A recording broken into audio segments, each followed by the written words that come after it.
But you can't lose if you don't play. I always heard it that you can't win if you don't play. The department puts you in a case it doesn't want. You're giving people that are useless or untrustworthy. Correct. If you push too hard and any shit hits the fan, you'll be blamed for it. Correct. If you don't push hard enough and there's no arrest, you'll be blamed for that too. Correct. The game is rigged, but you cannot lose if you do not play. Marla Daniels, an ambitious woman in Baltimore's political scene, she delivers this line in season 1. She's speaking to her husband, Lieutenant Cedric Daniels, a man who, like many characters in The Wire, is caught between personal ethics and institutional pressure.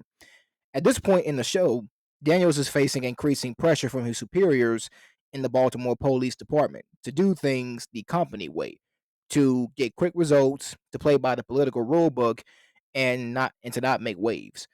Marla, who wants her husband to rise through the ranks, perhaps even at the cost of his integrity, she drops this quote almost as a warning and a strategic insight.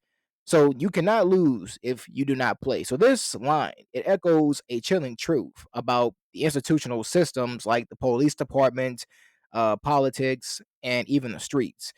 If you want to win, you must play the game. But if you play, you risk losing everything.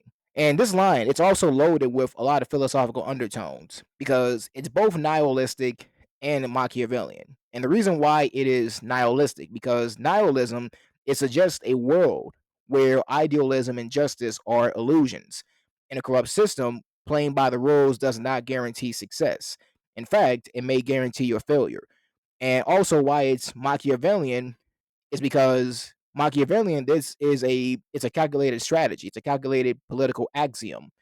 Marla, she sees ambition as a high stakes game where visibility and risk, they must be managed carefully.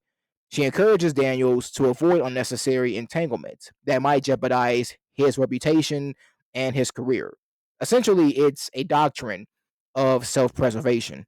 The Wire repeatedly illustrates that all major systems, whether it's the police department, city hall, the schools, the press, or even the drug trade, they're all games with their own sets of rules. And if you don't play, you won't be penalized. But playing, that brings consequences, not always fair ones.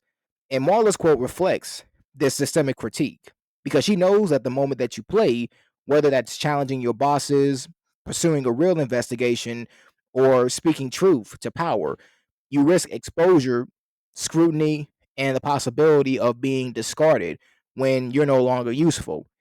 And this is why so many characters in The Wire, while they operate in cynical, strategic ways, they understand that the game is rigged. Daniels, throughout the series, he's torn between doing what's right and doing what's expected. Marla, though pragmatic, is encouraging him to climb the ranks through caution and conformity. Her quote isn't just a warning, it's a suggestion to avoid crusades, to avoid standing out, and to avoid drawing fire. In many ways, it marks a turning point for Daniels because he has to decide, does he pursue real police work, knowing it may cost him promotions or even his career, or does he not play, keeping his head down, doing the bare minimum, and climbing the ladder safely? So Daniels ends up trying to straddle between both worlds. And The Wire shows just how difficult, if not impossible, that is. And the quote doesn't just apply to Daniels. It's a survival ethos that runs through the entire show.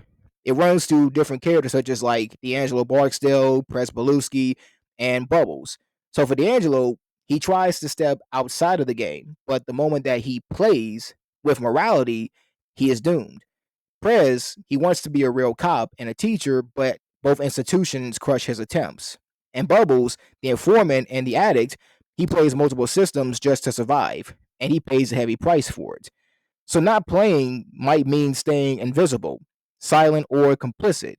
But in The Wire, that might be the only way to avoid ruin. And Marla's quote, it hits hard because it's painfully relevant in real life, in politics, careers, institutions, and even social hierarchies.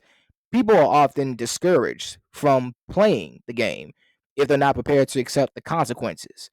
Whistleblowers, activists, and rebels are punished. Caution, detachment, and strategic silence, they become tools of survival. So you cannot lose if you do not play. This becomes both a mantra and a critique, a way of understanding why so many smart, ethical people they opt out of fighting the systems that they know are corrupt. The cruel truth is the Wire teaches is they teach this. They teach that even if you think you're not playing the game is playing you. Daniels eventually realizes this, and despite trying to protect his integrity, he is constantly forced to make compromises. Whether you're in the police force, the drug trade, city, politics, or journalism, the system demands participation and often punishes those who try to rise above it. So you cannot lose if you do not play.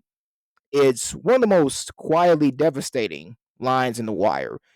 It represents the tension between ambition and ethics, between survival and resistance. It's a maxim for navigating broken systems, one that haunts not just Daniels, but everyone who dares to care in a world that rewards apathy and punishes idealism. The game is rigged, but you cannot lose if you do not play.